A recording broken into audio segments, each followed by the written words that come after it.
নমস্কাৰ বন্ধুসকল, মই ইউচুফ আৰু আপোনালোকে চাই আছে ৱে ডিজিটেল লাৰ্ণিং। আশা কৰোঁ আপোনালোকৰ সকলোৱে ভালে আছে। বন্ধুসকল, আজিৰ ভিডিঅ'টো মই লৈ আহিছোঁ NISৰ যি ফাইনেল হিয়াৰিং হ'ল, চূড়ান্ত যি শুনানি হ'ল তাৰ সবিশেষ অৰ্ডাৰ কপিত কি আছে। যিহেতু বৰ্তমান বিভিন্ন ছ'চিয়েল মিডিয়াতে হওক, বিভিন্ন গ্ৰুপসমূহত হওক আৰু বিভিন্ন চেনেলসমূহত কোৱা হৈ আছে যে NISৰ যি ফাইনেল অৰ্ডাৰ আহিল তাত কেৱল অনলি পিটিশ্যনৰ কথাই কোৱা হৈছে নেকি, আৰু বহুতেই সেই সম্পৰ্কে মোলৈ মেছেজ আৰু ফোন কল কৰি আছে যে একচুৱেলি কনফিউজন হৈ আছে যে গোটেই নিউজৰ কাৰণে কৰিল নে কেৱল পিটিশ্যনৰ হোৱাৰ কাৰণে ভয়লেট কৰিল বুলি বহুতেই এতিয়া বহুত চিন্তিত। বন্ধুসকল, আহক আমি সবিশেষ চাই লওঁ ইয়াত কি কোৱা হৈছে। থুলমূলকৈ আমি মেইন সাৰমৰ্মটো ইয়াৰ পৰা জানিম। চাওক, প্ৰথমতে ইয়াত কোৱা হৈছিল ৰিভিউৰ যিটো কেছ, ইয়াৰ কথা কৈ আছোঁ মই। সেইমতে তাতে সুপ্ৰিম কোৰ্টত কোৱা হৈছিল আপোনাৰ অৰ্ডাৰ কপি এটা আহিছিল 10 তাৰিখ ডিচেম্বৰৰ 10 তাৰিখে আহিছিল 2024 চনত। তাতে 18 মহীয়া যি ডিএলএড আছিল সেইটো ভেলিড বুলি ঘোষণা কৰা হৈছিল সুপ্ৰিম কোৰ্টৰ মতে। আৰু সেইমতেই আমাৰ যি 15 তাৰিখে যি আমাৰ হিয়াৰিং হ'ল, ফাইনেল হিয়াৰিং, আৰু সেইমতে আমাৰ NISৰ যি 18 মহীয়া ডিপ্ল'মা সেইটো ৰিকগনাইজ কৰিছে আৰু ভেলিড কৰিছে। আৰু সেই বৈধতা কেৱল NCTই নহয় বা সুপ্ৰিম কোৰ্টেই নহয়, আমাৰ অসম চৰকাৰৰ ফালৰ পৰাও এইটো মানি লোৱা হৈছে যে NISৰ যি 18 মহীয়া ডিপ্ল'মা এইটো ভেলিড হ'ব, বৈধ হ'ব, আৰু যিকোনো ক্ষেত্ৰতে সিহঁতে আবেদন কৰিব পাৰিব, লাগিলেই প্ৰাইভেট স্কুলতেই হওক, লাগিলে গভতেই হওক, যে য'তেই নহওক সিহঁতে এপ্লিকেবল হ'ব। আৰু ইয়াত কোৱা হৈছে বিশেষ কথাটো হ'ল, ইয়াত যিহেতু সুপ্ৰিম কোৰ্টত অৰ্ডাৰ কপিখন কোৱা হৈছিল যে যিসকল NISৰ প্ৰাৰ্থীসকলে 10 আগষ্ট 2017 আগতেই নিযুক্তিপ্ৰাপ্ত আছিল বা যিসকলে সেই ডেটৰ আগতেই কোনোবা এখন স্কুলত শিক্ষকতা কৰি আছিল, সেইমতেই NISৰ প্ৰাৰ্থীসকল ভেলিড হৈছে। আৰু ইয়াত যোৱা 15 তাৰিখে কোৱা হৈছে যিহেতু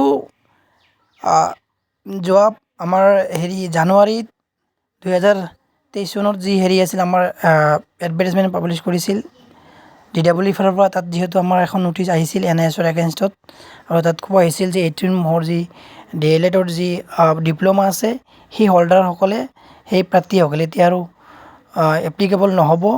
আৰু সেই অৰ্ডাৰটোক আৰু এই সুপ্ৰিম কোৰ্টৰ অৰ্ডাৰ মতে আমাৰ যি মহামান্য আদালতত কোৱা হৈছিল 15 তাৰিখে, ইয়াতে অৰ্ডাৰ দিছিল 15 তাৰিখে কি কৈছিল যে যিখন অৰ্ডাৰ আহিছিল সেইটো আৰু এতিয়াৰ পৰা ইফেক্টিভ নহ'ব আৰু এটাৰ কোনো ভেলিড বা বৈধ নাথাকিব।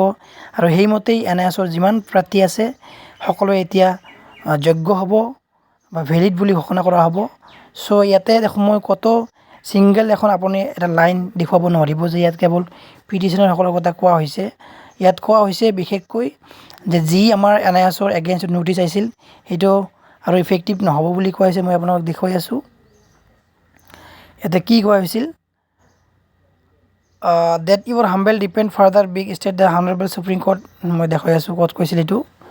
মিষ্টাৰ R মজুমদাৰ আমাৰ চৰকাৰী পক্ষৰ উকিল আছিল, তেখেতে মানে কৰিছিল, ইয়াত ক্লাৰিফিকেশ্যন দিছিল যে NISৰ যি 18 মহীয়া ডিপ্ল'মা এইটো ভেলিড হয়, ৰিকগনাইজ হয়। তাৰপিছত কি কৈছে চাওক, উই কনচিডাৰ্ড, আৰু ক'ৰ পৰা কি দিয়া হৈছে, having considered the submission of the learned counsel for the parties and the view in the order of dated 10/12/2024 passed by the Honorable Supreme Court regarding the 18 months diploma in elementary education obtained from the National Institute of Open Schooling, and to which the NCT has forwarded to the order dated 10/12/2024 to all Secretariat and Commissioners to the Education Department of the states. I am of the considered view that no issue remain to the adjudicated as same as been settled by the Honorable Supreme Court by order date 10/12/2024. Accordingly, we read petition are closed. আৰু সেইমতেই supreme কোৰ্টৰ যি order আহিছিল সেইমতেই আমাৰ গোটেইখিনি আমাৰ কেছটো close কৰি দিয়া হৈছিল। আৰু কৈছে it is made clear that in view of the order dated by Honorable Supreme Court the imposed notice that দুই এক shall not have any effect। আৰু ইয়াতে মই যিখিনি ক'লোঁ 2 তাৰিখে যিটো নটিচ আহিছে আৰু ইফেক্টিভ নহ'ব বুলি কৈ আছে। Needless to observe that all interim order passed in this proceeding shall merge with this order. আৰু গোটেইখিনি যিমান ইণ্ট্ৰিম আছিলে এইটো অৰ্ডাৰ লগত মাৰ্চ কৰাৰ কথা কোৱা হৈছে। বিশেষকৈ ইয়াতে কোৱা হৈছে যি 18 মহীয়া ডিপ্ল'মা আছিল সেইটো আৰু এতিয়া ইনভেলিড হৈ নাথাকে, সকলোৱে ভেলিড হ'ব। চ' আমাৰ 23 চনত আৰু 2024 চনত আমাৰ যিখন নটিফিকেশ্যন আহিছে সেইটো আৰু আজিৰ পৰা 15 তাৰিখৰ পৰা সেইটো মানে হেৰি হ'ল ইনভেলিড বুলিয়ে ক'ব পাৰি। আৰু NISৰ যিমান 18 মহীয়া হোল্ডাৰ আছে সকলোৱে ইয়াৰ পৰা যোগ্য হ'ব। চ' ইয়াত কোৱা হোৱা নাই যে কেৱল পিটিশ্যনসকলকে চাকৰি দিব বা ইহঁতসকলকে হেৰি কৰিব। ইয়াত যিমান প্ৰাৰ্থী আছে সকলোৱে ইয়াতে ভেলিড হ'ব। চ' বন্ধুসকল নিশ্চয় আপোনালোকে গম পাইছে বিষয়টো কি। তো আজি চৰ্চিত বিষয়সমূহ আপোনালোকৰ মই লৈ আহিলোঁ। আৰু মেইন কথাটো হ'ল ইয়াতে যিসকলে 10 আগষ্ট 2017 তাৰিখত নিযুক্তি পাইছিল 18 মহীয়া আৰু 18 মহীয়া ডিলিট কৰি সম্পূৰ্ণ কৰিছিল তেওঁলোকৰ ডিগ্ৰী বৈধ বুলি গণ্য কৰা হ'ব। আৰু এইটো 2/1/2024 তাৰিখৰ বিজ্ঞপ্তিৰ কোনো প্ৰভাৱ নাথাকিব। আৰু আদালতে এইটোৱেই সিদ্ধান্ত লৈছে আৰু চৰকাৰৰ পক্ষৰ পৰা এইটো মানি লোৱা হৈছে। চ' বন্ধুসকল আশা কৰোঁ আপোনালোকে ভিডিঅ'টো ভাল পাইছে, প্ৰত্যেকে শ্বেয়াৰ কৰিব। আজিলৈ জয় অসম।